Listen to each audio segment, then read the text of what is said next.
First, Mr. Minister, thank you for accepting us. The first question is, 1 year and more after the war, what is the evaluation of the consequences of NATO attack about human and economic cost, and in which point is of reconstructions you are? Human consequences are enormous because thousands of innocent people have been killed by bombs of NATO all over Yugoslavia. Economic consequences are already known. The damage is estimated at about 100 billion US dollars. But there are consequences which cannot be expressed in figures.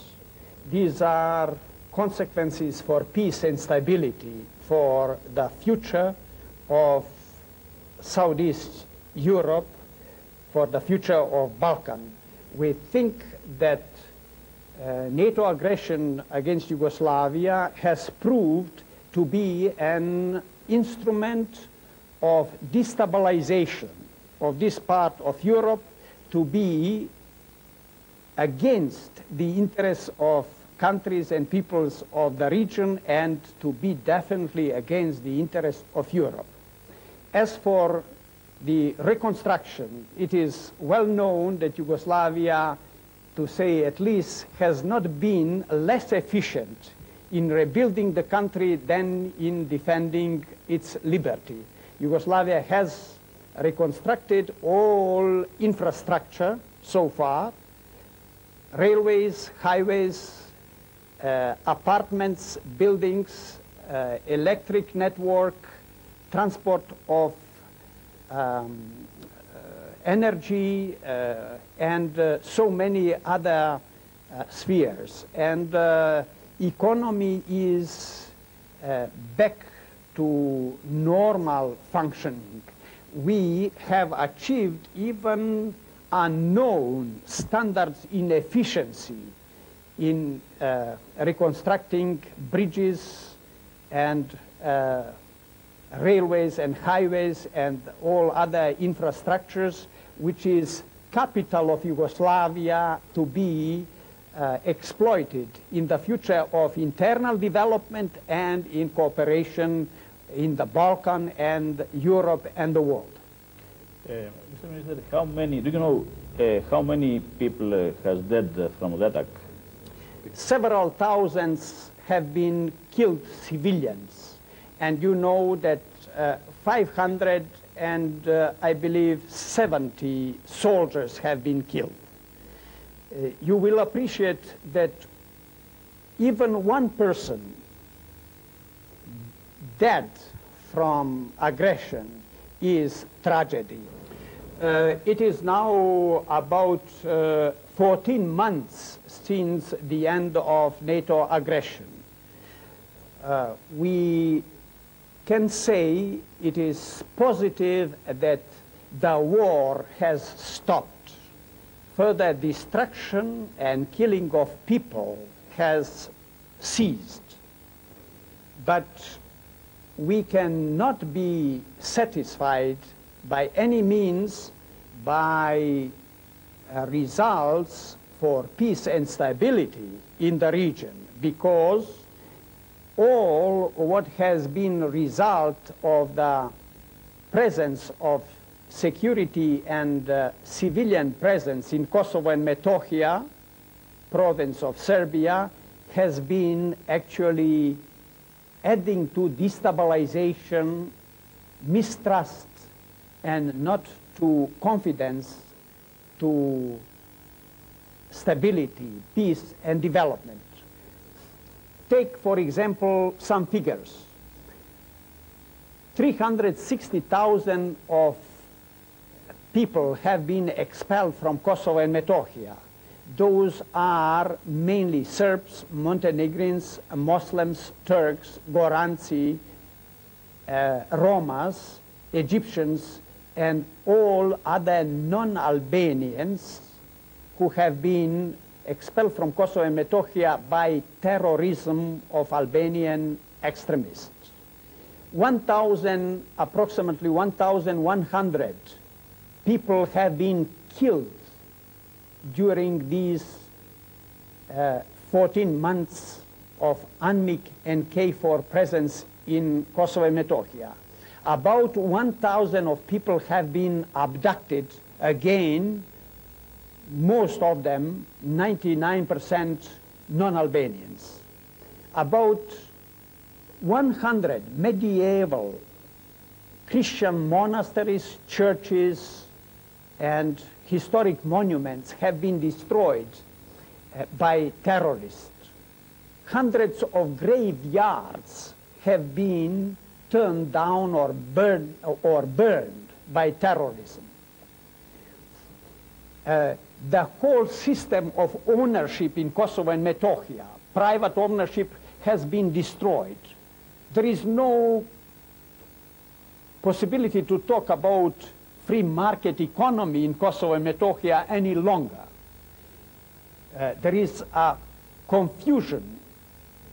In addition, there has been a constant progress of criminalization of that part of Serbia in terms of smuggling of armaments, illegal trafficking of drugs, trafficking of women, children, and organized international crimes.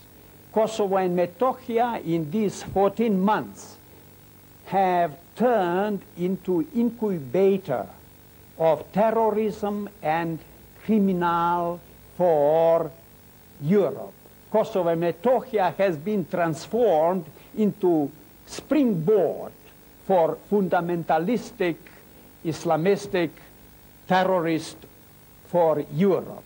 Therefore, destabilization is the result of UN and UNMIK and KFOR missions over there. So one cannot really speak about any advancement if not blind about Kosovo and Metohija. This is really tragedy, not for Kosovo and Metohija, for the Balkans and for Europe, for European civilization. It is not only suffering for the people provoked under the auspices of UN, under the flag and symbols of UN over there. It is ruining the pillars of civilization in Kosovo and Metohija under the symbols of UN. Nobody, I believe, can be satisfied. Everybody sensible should be profoundly concerned, asking where does it lead to? Because it is definitely not leading toward peace, stability, and development. Mr. Minister, according to the resolution 1244, Yugoslavia has the sovereignty in Kosovo, Metohija. How do you exercise this sovereignty?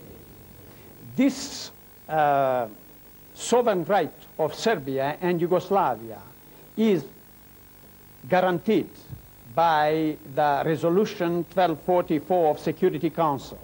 This has been guaranteed also by military technical agreement signed in Kumanovo.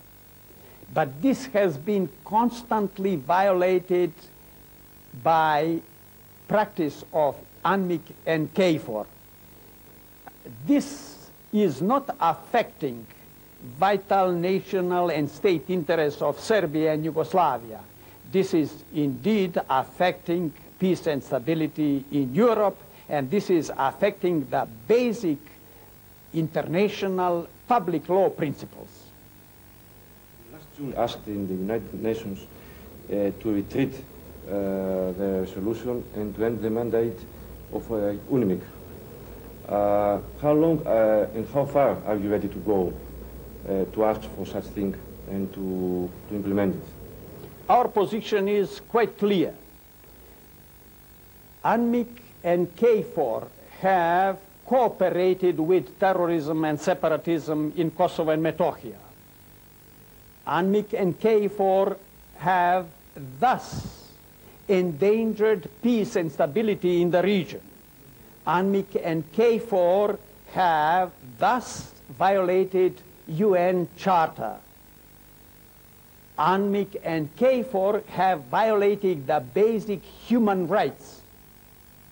If anybody in Security Council in 1999, in June 1999, could envisage 1,100 people being killed under the flag of UN, 1,000 people have been abducted under the flag of UN, hundreds of European Christian monuments have been destroyed, violation of basic principles of ownership, etc., nobody could vote for UNMIK and KFOR mandate. Therefore, they are responsible for human victims, for violations of UN Charter, violations of basic principle of respect of sovereignty and territorial integrity, and they are responsible for deteriorating situation in Kosovo and Metohija, and by the request of Yugoslav government, they should leave this part of sovereign territory of Serbia and Yugoslavia. According to the agreement, certain number of Yugoslav forces will come back in Kosovo.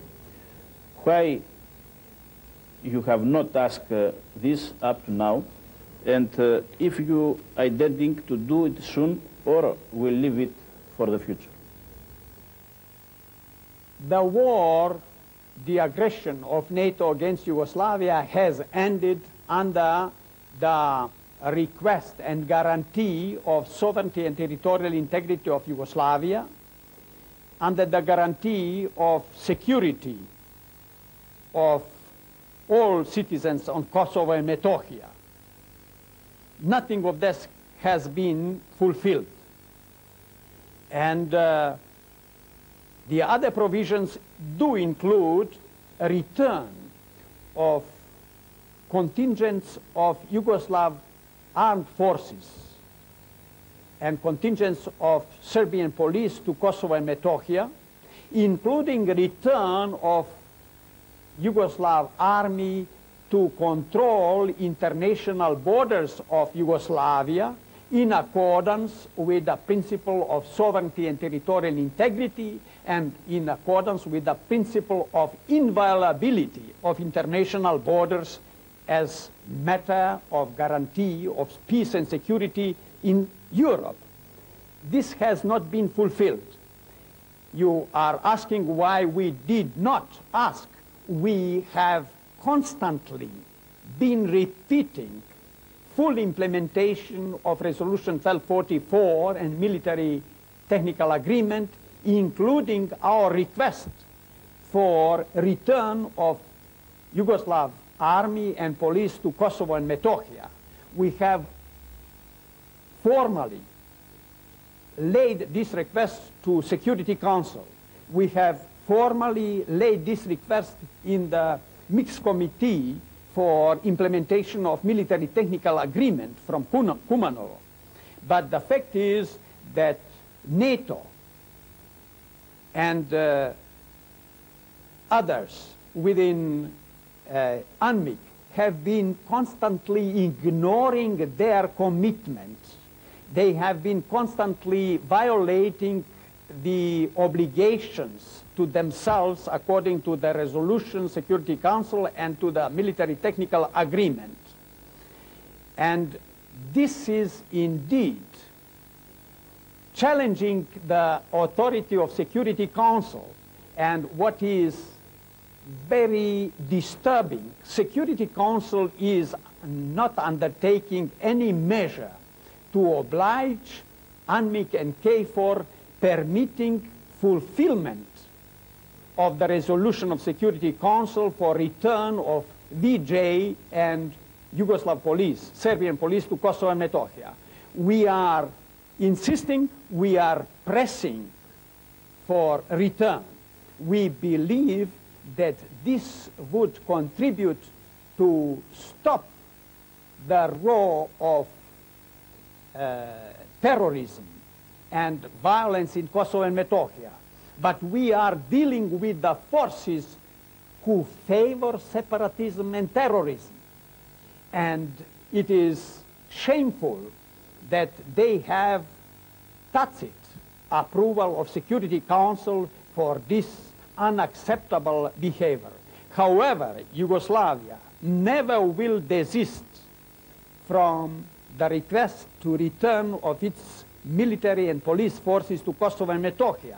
This is southern part of Serbia, southern part of Yugoslavia. Yugoslav military and police will return to Kosovo and Metohija, and the sooner they return, the better for peace and stability over there, and the better for common struggle against terrorism and separatism. Do you have any timetable for this? Timetable is not set in the decisions of Security Council. The request for return of VJ and Serbian police to Kosovo and Metohija is unconditional and in terms of time unlimited. We do insist, and we are ready to return tomorrow to Kosovo and Metohija. Last period we have observed some, let's say, denouncements of international organizations and international factors denouncing what is happening in Kosovo after 1 year. For example, even Mr. Annan, Kofi Annan, or the National Amnesty, or other organizations have accused and denounced the situation. Do you observe some changes of the international, so-called international community towards Kosovo? The world community, the community of nations, members of United Nations, are condemning aggravated situation in Kosovo and Metohija. They are condemning separatism and terrorism, not to favor Serbia or Yugoslavia, but to favor peace and stability in the world, to favor international law above the terrorism and separatism. This is true. But personalities that you are referring to and members of various governments, they are not to be treated as observers, as independent commentaries. They have on their disposal concrete powers and concrete obligations. They, instead of pronouncing dissatisfaction or even condemnation of violence, they have on their disposal and authority concrete measures. So far they are not undertaking, and it is irresponsible that they are not fulfilling what they are obliged to do. Concrete measures to stop not violence, to stop terrorism. Because there is no way of eradicating terrorism in the world, in Middle East, in Egypt, in Saudi Arabia, in Kashmir, in Tibet, in Chechnya, if there is not unique approach. You don't eradicate such an universal evil, such an universal cancer by double standards. You cannot condemn burning or bombing embassies in Nairobi and Dar es Salaam and meeting Tachi in conventions or in bars in Paris and so on, playing the game with the devils of terrorism who will backfire to those participating in those games. Mr. Minister, what is going to be the future status in Kosovo? Are you afraid that Kosovo will become an independent state? We have no fear, my friend. We are not afraid of anything or anybody. I think that defending Yugoslavia from aggression of NATO has been sufficient proof that we are not cowards or that we are not in any doubt.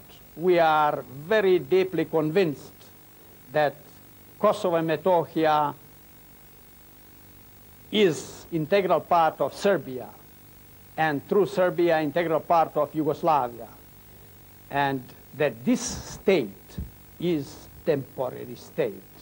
Serbia will be back in Kosovo and Metohija with own authority, own police and army. Serbia will be back to international borders, to all surrounding states, including to Albania. Those who count different are misreading Serbia, misreading history, and misreading Yugoslavia. How do you comment Bernard Kouchner's proposal, I think in Germany, 2.5 months ago, proposing the model of autonomy of 74? Listen, Bernard Kouchner is accused of genocide in Serbia.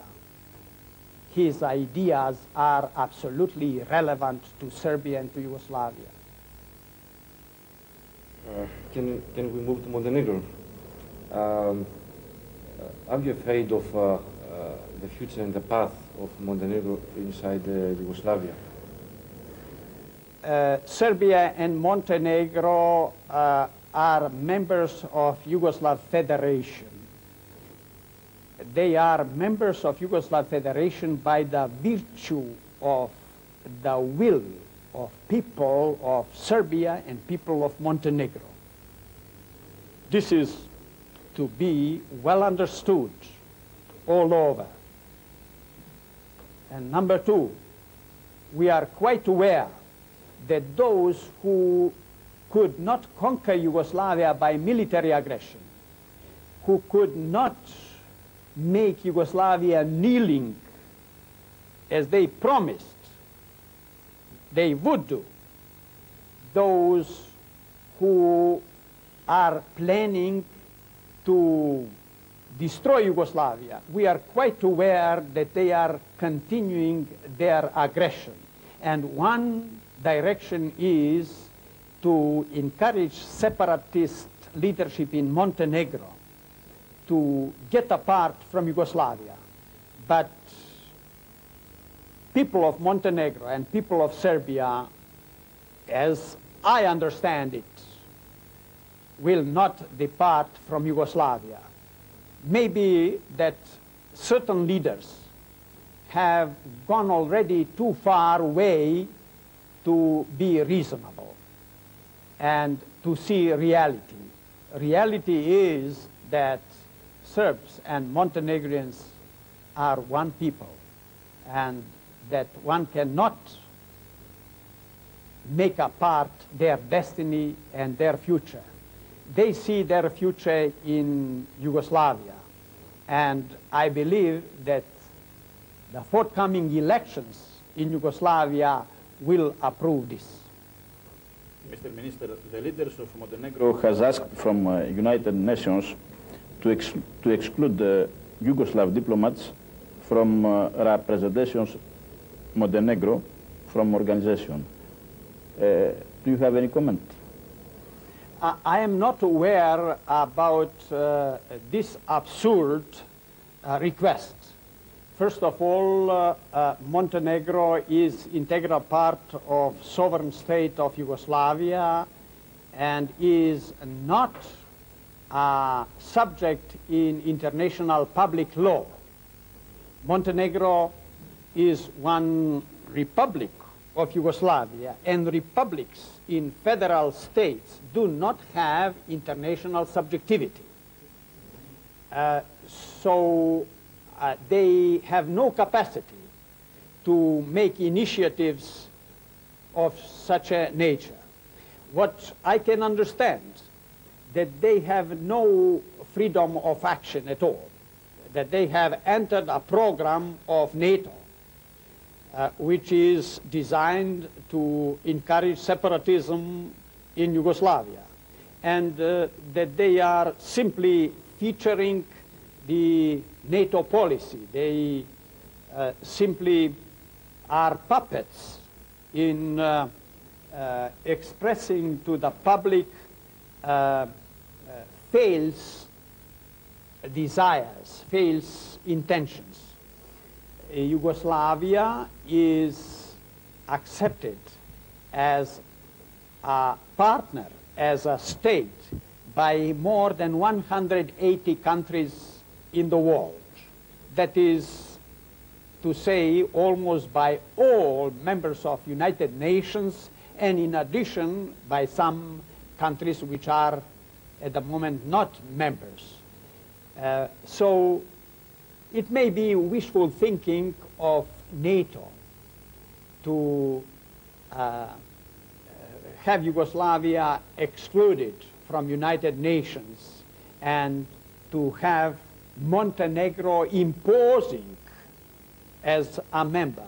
But the question indeed is whether the world organization has a future or does not have it. If has a future, there have been obligation to respect certain principles. World organization, United Nations, cannot be umbrella to promote separatism and terrorism, otherwise it would be self-destructed. We observed, and you referred on that, about international blockade and the isolation of Yugoslavia. Not only international organizations, but also, unfortunately, in Balkan conferences. First of all, how do you comment that? And if you have any contact or message that this is going to be end a certain time? You have just come again to Yugoslavia. Hopefully, you had no any difficulties to enter or leave Yugoslavia, to contact anybody here. And if so, in the case of yourself, I can tell you, anybody of professionals like yourself has freedom to enter or to leave, to contact, and so on. We have hundreds of foreign journalists here. We have hundreds, if not thousands, of foreign diplomats in Yugoslavia. We have hundreds, if not thousands, of UN agency personnel, of NGOs of various countries and so on, working in Yugoslavia. Yugoslavia maintains diplomatic relations with about 176 countries in the world. Yugoslavia has here in Belgrade and some other places like Greece has a consulate in Niš, for instance, in various places, 100 diplomatic and consular missions in Yugoslavia of various countries. And we have a number of missions of international organizations from UN system and the others. Yugoslavia, on the other side, has 100 and over diplomatic missions in another countries and another international organizations. We have about close to 3,000 international agreements with other countries, including agreements from, let's say, 19th century, from 1882, and from that period, which are applicable today and which are referred in daily practice, not only of Yugoslavia, but in daily practice of the other countries with Yugoslavia. So, I have been traveling to all over the world. I cannot manage to fulfill the calendar of my international visits. To tell you that Yugoslav parliamentarians, Yugoslav businessmen, Yugoslav political party leaders have no problems traveling, contacting, and talking, cooperating with other colleagues and partners from all over Europe or the world. My conclusion is, and my firm suggestion, Yugoslavia is not an isolated country, that all attempts to isolate Yugoslavia have fully failed. And any attempt to isolate Yugoslavia is condemned to failure. Why? not because we are so smart, intelligent, because Yugoslavia is a factor in this part of Europe, and most important economic and political factor in the Balkans. We have 8 neighboring countries. No country in Europe has so many neighbors. I hear only Germany has so many neighbors. So you cannot propagate or work for cooperation, integration, interborderly links, and so on without respecting Yugoslavia. No programs of regional development has future without Yugoslavia taking fully part in that program. Yugoslavia is accepted widely by 3/4 of the world as a partner. You are right. We are not fully accepted as a partner by some NATO countries. We are accepted by other NATO countries, like Greece, for instance. We are accepted. One cannot ignore traditional friendship, understanding, solidarity among Yugoslav and Greek people. No responsible policy could ignore this. So it is only a few NATO countries who pretend to isolate Yugoslavia, but this is not possible.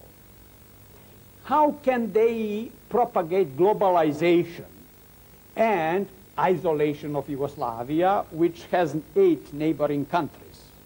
Are you to isolate one Yugoslavia, or you are to harm the whole this part of Europe? Or generally, how you are advocating integration in Europe if you are not recognizing the most relevant factor in Southeast Europe? So I think the time has come to respect facts, to be sober, and to accept Yugoslavia as it is. It is nobody's duty, nobody's authority to advise any country how to arrange home affairs.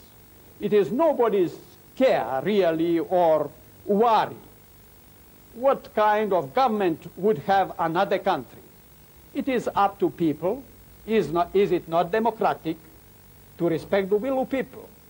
And people in Serbia has a long democratic tradition, much longer than those shortcut proclaimed democracies in the region. So it is indeed last moment to accept Yugoslavia in a decent, dignified way as an equal partner.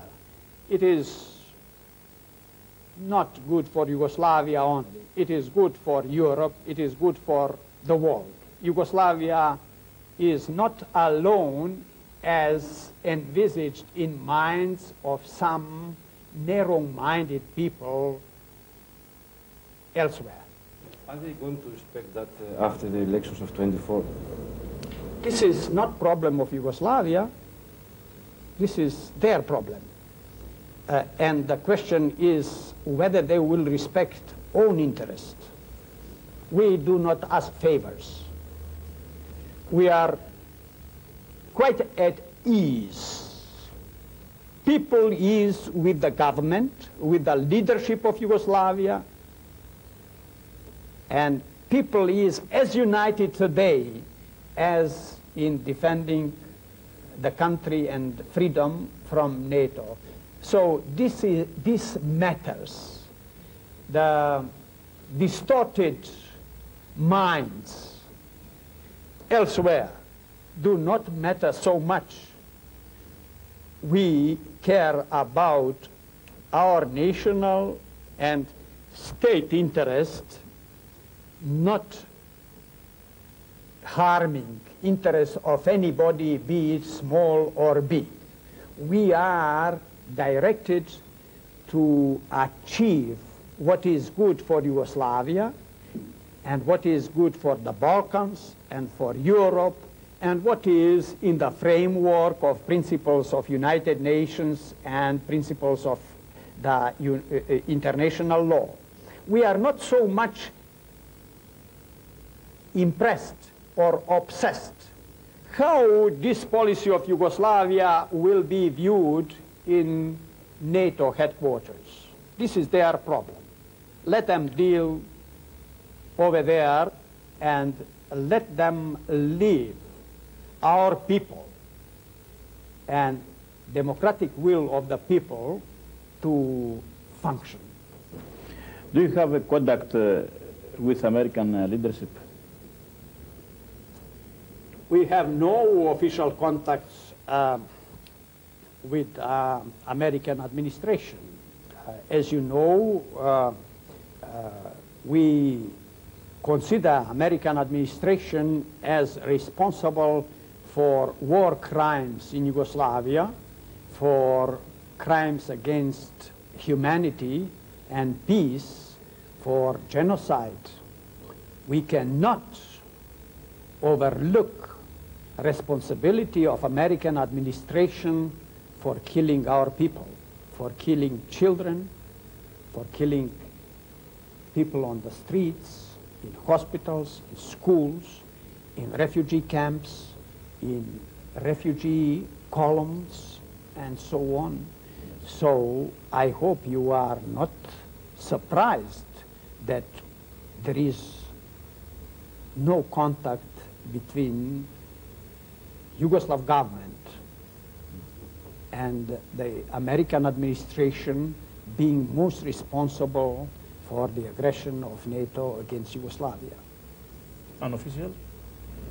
With administration? Other channels of communication. What I can tell you, Yugoslavia is not against America. Yugoslav peoples are not against American people.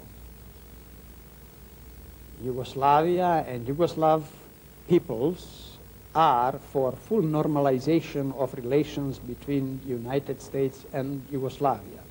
And we are profoundly convinced this normalization will come. Sooner or later will come. But this is not a matter of decision, this is a matter of process. And in the process, we should have answers. Who is responsible for destroying this part of Europe? Who is responsible for the war damages? Who is responsible for human victims? Who is responsible for humanitarian catastrophe, for the environment catastrophe, and so on and so forth? We are responsible government. We are the government democratically elected. We are not independent of the will of the people. And we have to respect sentiments and requests of the people of this country. I believe this would be attitude of any responsible government. So, people to keep people, I believe that there are contacts. You know that we have millions of Americans of Yugoslav descent, of Serbian descent. They have been all the summer here in Yugoslavia. They have been coming here, seeing relatives, seeing us, and so on. And they are very constant factor of communication. There are certainly contacts among scientists, among personalities of integrity, be it from political, cultural, scientific, or other spheres. And I believe there are contacts among business communities also. This is what is functioning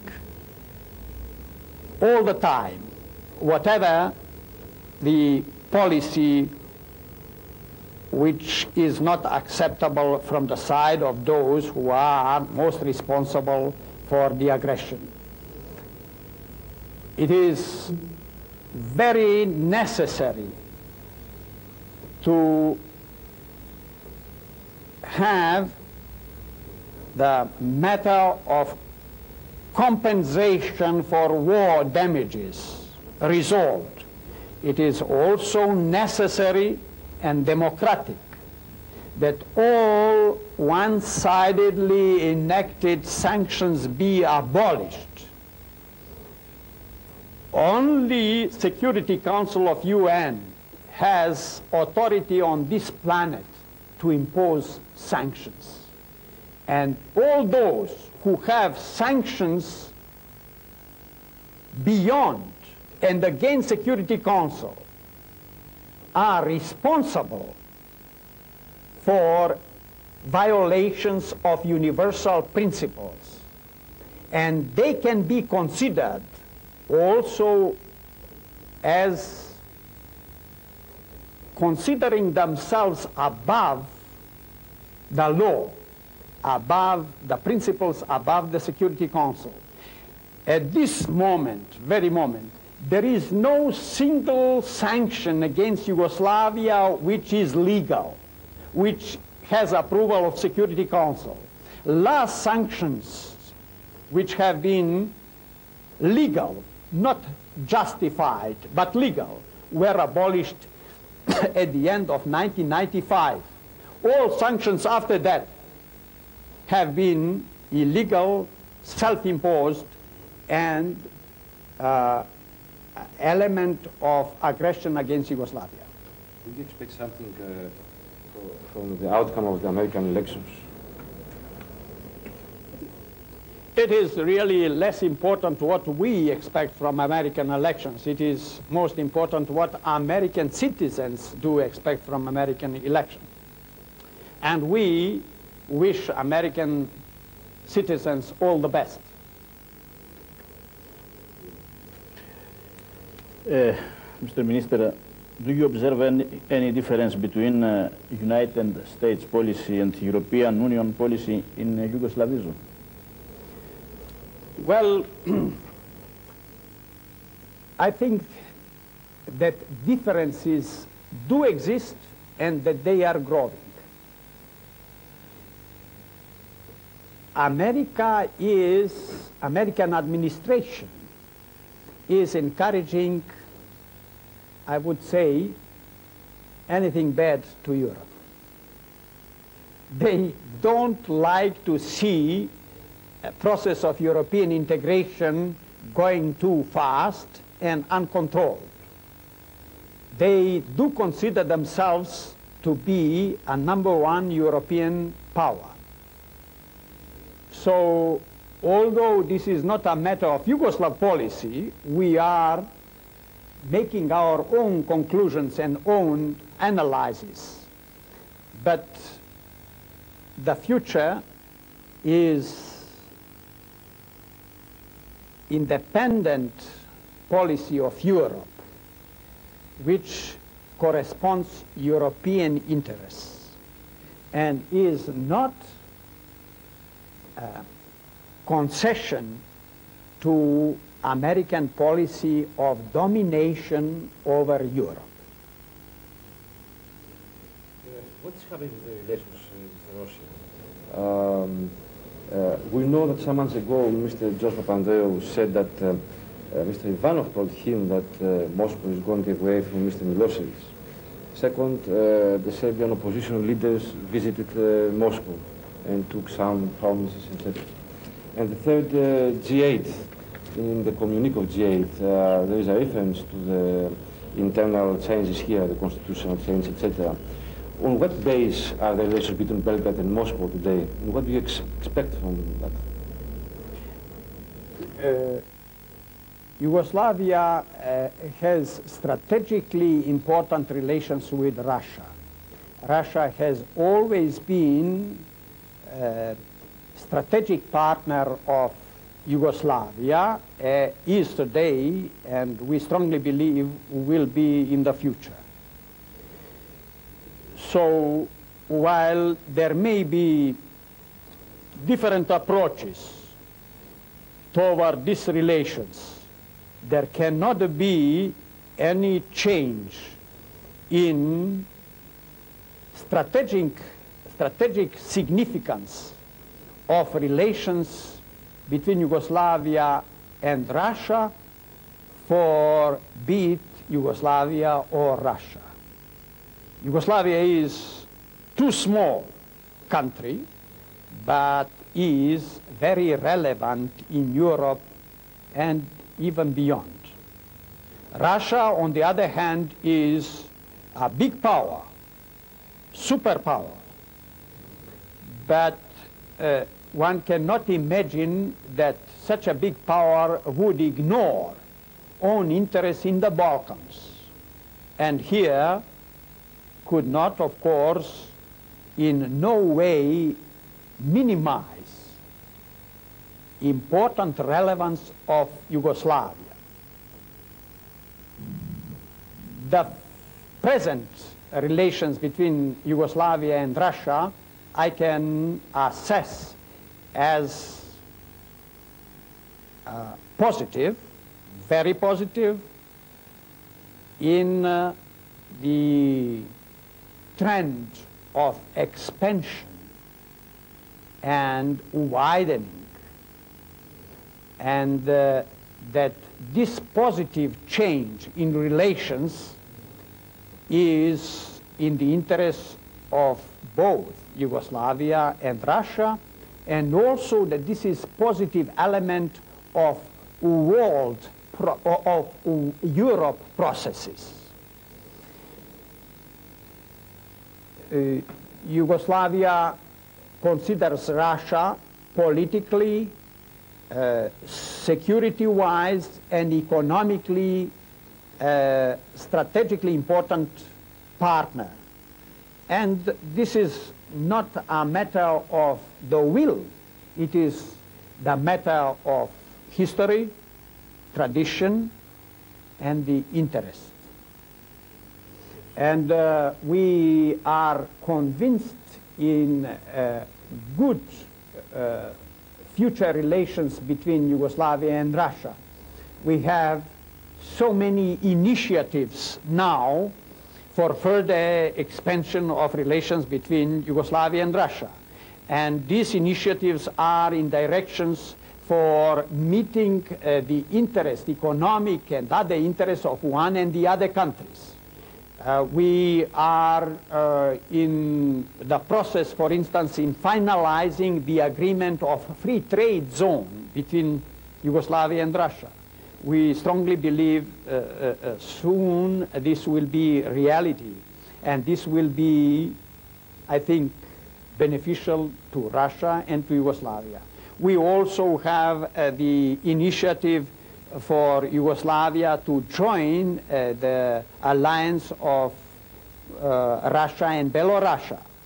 This has reached certain level, and now level of parliamentary observer position of Yugoslav parliament in parliamentary assembly of Russia and Belarus. And this is progressing. We also are day by day identifying common interests in the world relations, including about the role of United Nations, including a real opposition in Belgrade. And whether those who appear in Saloniki or Athens, although sometimes under the auspices of the government over there, are so important as they appear to be in local spheres. There is something very interesting. Those powers who are seeking domination in Europe, who are trying to ruin Yugoslavia, who are supporting separatism and terrorism in Yugoslavia, they are abusing Serbian, Montenegrin, Yugoslav closest friends. And they are trying to abuse some countries like Russia, like Greece, like Cyprus, like Armenia, like the others, to apparently show as opposition having some authority in Belgrade. I can tell you, they are bigger in Athens than in Belgrade. Mr. Minister, do you think that the very good Greek-Yugoslav relations in the past, now we observe some difficulties? And very transparent. Greece is one of the closest partners to Serbia, Montenegro, to Yugoslavia. It has been always through history, through most turbulent times. We are so happy here in Serbia after what we have seen Greek people demonstrating during the aggression of NATO against Yugoslavia and showing in such a brotherly, direct way sympathy and solidarity with Serbia and with Montenegro, with Yugoslavia, with our people. We take this as a marking pillar which is not subject to any deviation because of day-to-day political interest. And we know that Greece and Greek people have been, are, and will be steadily with Yugoslavia, with people here. We have no any doubts about profound, sincere solidarity feelings of Greek people toward Yugoslavia. And this is one historic experience which will be a concrete base for contemplating the future of cooperation and relations between Yugoslavia and Greece. We have no appropriate ways to express our gratitude and our recognition to Greek people for such a brave solidarity shown in most difficult period of history of Yugoslavia. This will be remembered forever. And if there are oscillations in our relations, in cooperation, in the scope of relations, this is not definitely because of feeling of peoples. But we live in the world of reality. And sometimes governments may be too pressured by immediate interests, overlooking long-term interests. We are for satisfying day-to-day interests and long-term interests, never submitting long-term interests to day-to-day interests. I think this is characteristic of deep-rooted nations, of nations which are not subject to shaking from one day to another day and from one opportunity to the other opportunity. Greece should not be impressed very much by distorted picture imposed about Yugoslavia by NATO. In spite of Greece being a member of NATO, in spite of Greece being a member of EU, we strongly believe there is wider space for cooperation between our peoples, between our countries, than it is really practiced today. Have you protested in the Greek government or in your colleague in the Greek Foreign Ministry about those meetings of opposition in Greece or about the position of the government towards Kosovo? I believe that in Athens these things have been taken more seriously than in Belgrade. And we are not so much impressed by these activities which we believe have not been in the best interest of Greece and definitely not in the interest of Serbia. We should like these events to be put to where they were and to leave them behind. And we should like to envisage present and the future in more open, rational, and more even friendly way. Are you expecting something, and what, from the Greek government? And something else, Mr. Minister. Are you satisfied from the Greek government position in Kosovo and generally in Yugoslavia?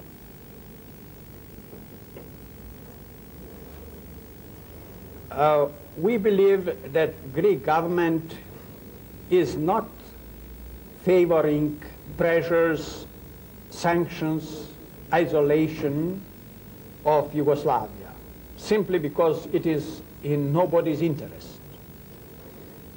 At the same time, we believe that Greek government can do much more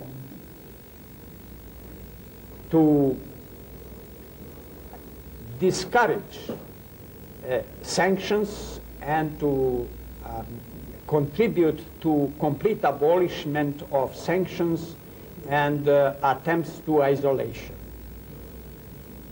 We believe this would be in common interest of two governments, in common interest of business people between our two countries, and it would be definitely in interest of peace and stability in the Balkans that our two countries and two peoples are very much interested in. We definitely don't approve any activity in Greece which is designed to destabilizing Yugoslavia and Serbia, and making fuss about various conferences, making fuss about some figures, I don't know, royal or the others, figures over there. This is more like a theater which is not to the level of seriousness and to the level of rationality. And it is hardly to serve any interest of Greece or Yugoslavia. We also believe that Greek government made mistakes in preventing government representatives of Yugoslavia to take part at international conferences in Greece. We recognize a very important role of Greece in organizing various regional or European gatherings, and we are happy that Greece is hosting these gatherings. But here in Belgrade, in Podgorica, nobody can understand why Greece should prevent Yugoslav official representatives taking part in those international conferences. We can understand that NATO countries do not have interest for Yugoslavia's participation at international conferences.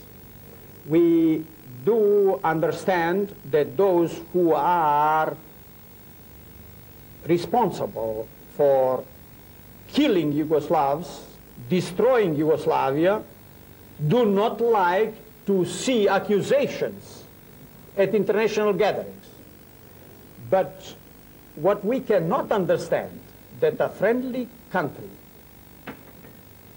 prevents Yugoslavia from taking part at international gatherings, which obviously cannot be successful if Yugoslavia is not there. Everybody knows that Yugoslavia is not any country. Yugoslavia is #1 economic, political, and military factor in the Balkans. #1. So, what can be resolved in the Balkans ignoring such a potential of Yugoslavia? Who is and why afraid of listening Yugoslavia? Yugoslavia is not fighting anybody. Yugoslavia is simply contributing what is good for the Balkans. So, while Greece should be on the side of those who are against Yugoslavia and not be on the side of Yugoslavia and on the side of interest of the Balkans, Greece is as stable as the Balkan is stable. And the Balkan is as stable as Yugoslavia is respected. Anybody disrespecting Yugoslavia is investing in destabilization of the Balkans. Whose interest is destabilization of the Balkans?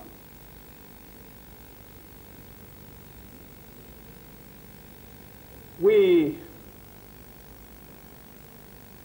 are optimists for Yugoslav-Greek relations and for the Balkans.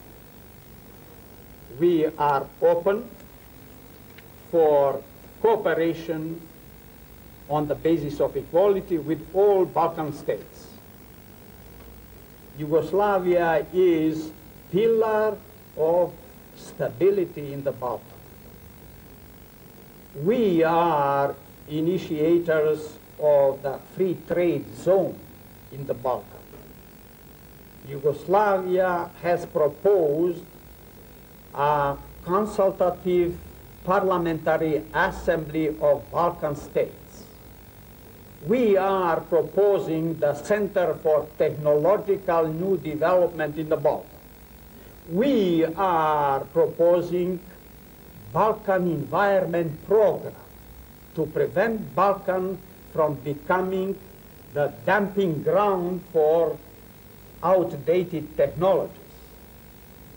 Yugoslavia is a birthplace of the multilateral cooperation in the Balkans. So how can, let's say, Greece or any other country take part in multilateral cooperation without Yugoslavia? Everybody knows that it is futile, that it is not productive to even spend time in various deliberations without Yugoslavia. Do you know about various Balkan initiatives? You have heard about Royamon initiative, I believe. You are aware about so-called a regional approach of European Union after Dayton-Paris peace agreement. I'm quite sure you are aware about SECI initiative of United States. You have heard of this so much publicized Pact of Stability in Sarajevo. But are you aware everybody taking part in these conferences knows it is nothing while Yugoslavia is apart, while Yugoslavia is aside. So we are witnessing to promotion of more and more these regional initiatives out of which each one is more sterile than the previous one. Why? Because Yugoslavia is not there. But once again, don't misunderstand me. It is not because we are so important, so intelligent. It is because you cannot ignore geographic, geostrategic, political, economic factors and facts. In politics, all what is important to take in account facts, and Yugoslavia is not just any, is most important factor in the region. So I do appeal that everybody, and particularly those who are more aware to respect Yugoslavia and to appreciate Yugoslavia's role for common benefits. And Greece, being European Union member, being very influential European state, can do very much for the Balkan, supporting Yugoslavia in practical terms. In the last year's interview, you have said that some Balkan countries must be saying what they were doing that period, but we see that some countries are continuing the same. How do you explain and interpret the Bulgarian policy? You know, they are simply caught by the program of NATO, and maybe even if they wish to get out, it is impossible for them to get out. They are in the program, and while they are in life, they will serve that program. But they may not last too long. What I have said a year or 2 years ago, I can only confirm today. And I ask you, come in 1 year after this meeting, and I shall be able to confirm you, of course, if I am still the minister where I am today. Please do come, even if there is another minister. I believe he will have to tell you the same, because we don't change policy by change of ministers of government. Our policy is expression of our state and national interest, and state and national interests do not change from one to another minister or from one to another year. They are constant line. But you see, those governments who have taken part in aggression against Yugoslavia, like Hungarian, Romanian, Bulgarian, Albanian, or even Skopje, Macedonian, and so on, are they stronger today because of that, or what is their future? I don't believe they have bright future. I don't see that their peoples are more satisfied today than a year ago. I see criticism today.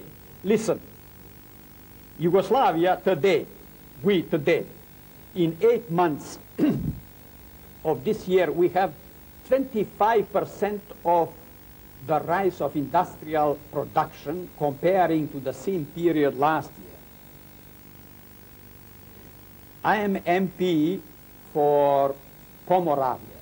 I am always over there. This is central part of Serbia. It's so nice. I suggest you visit Pomoravia these days and ask people about their feeling.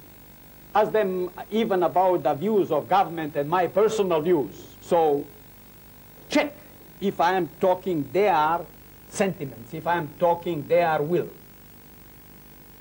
Over there you will find Bulgarians, Romanians, and the others from surrounding countries, very sad, working 5 Deutsche Marks a day with paid food and accommodation.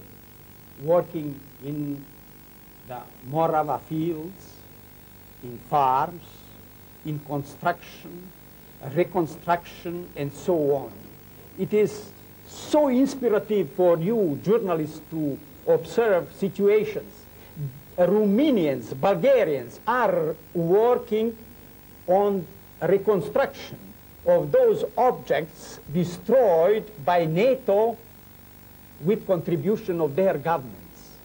And they are working as ordinary employees, 5 Deutsche Marks a day. This is not to say how good we are, how advanced we are, but perhaps how democratic systems they have in their countries. So Yugoslavia, in spite of aggression, sanctions, isolation, has much higher and more dynamic rate of growth than any of those who are favored by NATO as being democratic, etc. We pity those governments. We believe in wisdom of peoples of surrounding countries, of our neighbors, to have governments which are devoted to good neighborly relations, cooperation, and traditional friendship with Yugoslavia. This is the future. It is not the future vassal position of their countries and their governments to outside regional powers. The last question, Mr. Minister. Are you a friend for a new war in the Balkans? We are not afraid. We are convinced there will not be the war in the Balkans.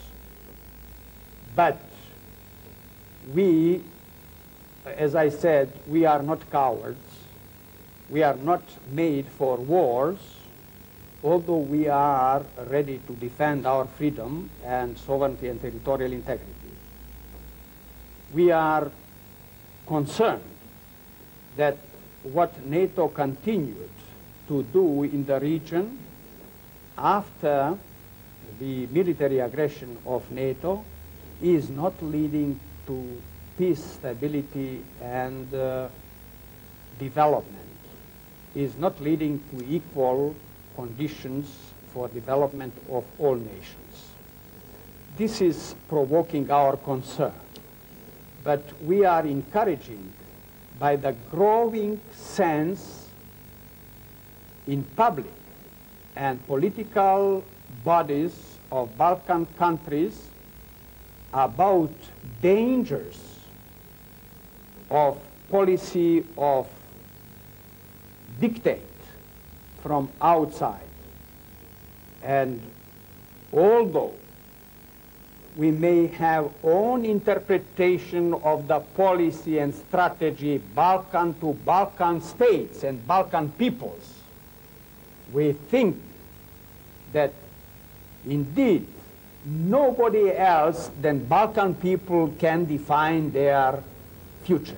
And we are working for the prosperous future of the Balkan. We are appealing for reason and openness, transparency in cooperation. We are reaffirming our positive approach to all neighboring and regional countries. And we are ready to promote understanding, cooperation, and integration in the region, respecting common interests of all the countries. Just to ask if you are going to be a candidate for the elections, when you come in elections. At the moment, I am MP for Morava region in National Assembly of Serbia. At this particular moment, I don't know what will be the feeling of my electorate, but I will stick to the views that I have expressed in today's interview. But something more. Are you going to accept observers, foreign observers? Because there is a lot of discussions in many countries and organizations. You know, they accuse Yugoslavia for non-democratic situation, etc., and they want to bring observers here. What have you decided what to do? Yugoslavia is open country, democratic country, country which is not accepting dictate from outside, which is responsible to protect own interests. But we have no complex. We are not showing our European orientation by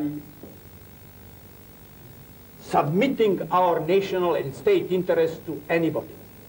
We are enough Europeans in practice in order to refuse formality of imposing foreign interests. We are European in defending European values, European civilization, European democracy, European culture, today as always in the history.